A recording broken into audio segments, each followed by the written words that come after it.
చెప్పడాలో అర్థమవుతుంది నాకు. Last minute వరకు టఫ్ అనిపించింది అంతే. I miss him so much.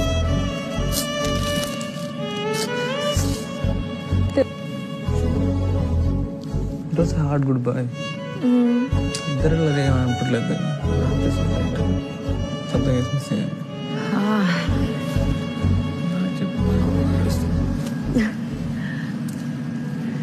ఎంత ఏడవద్దనుకున్నా ఏడిపిస్తుంది. నేను సెల్ఫ్ నామినేట్ చేసుకుంటే ఆయన సెల్ఫ్ నామినేషన్ చేసుకునే వరకు అందరికీ నమ్మకం ఉంది దట్ విల్ సేఫ్గా ఉంటారు. ఉండే చాలా ఉండాలి ఆడాలి అంటే కింద కన్నా చాయ్ దంచడమే గుర్తొస్తుంది.